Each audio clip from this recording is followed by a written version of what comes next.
قال رسول الله صلى الله عليه وسلم: إذا مات الإنسان انقطع عنه عمله إلا من ثلاث: صدقة جارية، أو علم ينتفع به، أو ولد صالح يدعو له.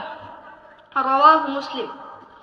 وهؤلاء العلماء الأجلاء قد تركوا لنا إرثا عظيما من العلم والتقوى، وواجبنا أن نتذكرهم بالدعاء ونواصل طريقهم في نشر العلم وخدمة الإسلام.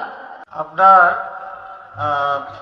একাডেমি কেন্দ্র করিয়া Arabic grammar প্রশিক্ষণ কোর্স শুরু করিয়া এক ব্যাচ শেষ হয়ে গেছে। আলহামদুলিল্লাহ আমরা যথেষ্ট পরিমাণ ফিডব্যাক পাইছি। আপনারা দোয়া করতা, এটা কন্টিনিউ থাকতো এবং ইনশাআল্লাহ আগামী শুক্রবার থেকে কিতাব বিভাগ আমরা চালু করিয়া কিতাব বিভাগের সবক শুরু হয়ে যাব আগামী শুক্রবার থেকে ইনশাআল্লাহ। সবে দোয়া করতে যাতে এই প্রতিষ্ঠানগুলা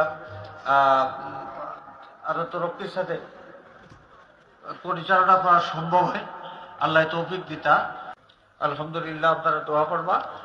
আর এখন সামনে নিয়ে দিলে ইয়ে করিয়া তুমি ঘোষণা দিল আর এখন আরবি ভাষায় বক্তব্য দেবা আমরা আল্লামা আব্দুল মুকিব মঞ্জুর আলী একাডেমির 8ম শ্রেণীর ছাত্র মুনাব্বিস সাবিক। আলহামদুলিল্লাহ রাব্বিল আলামিন, والصلاة والسلام على سيد الأنبياء والمرسلين وعلى آله وأصحابه أجمعين.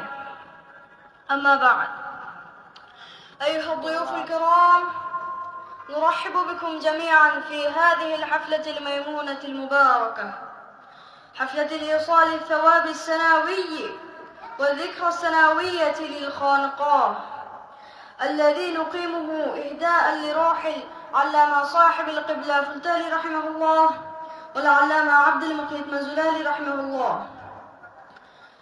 نشكركم جزيل الشكر على حضوركم من أماكن بعيدة.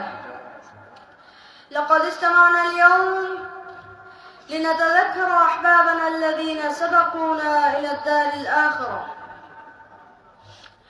الذين أفنوا حياتهم في خدمة الدين ونشر العلم، وندعو لهم بالرحمة والمغفرة، ونسأل الله أن يجعل هذا الاستماع سببا لنزول البركات والرحمة علينا وعليهم، وأن يبارك فيكم وفي أهلكم وفي أعمالكم.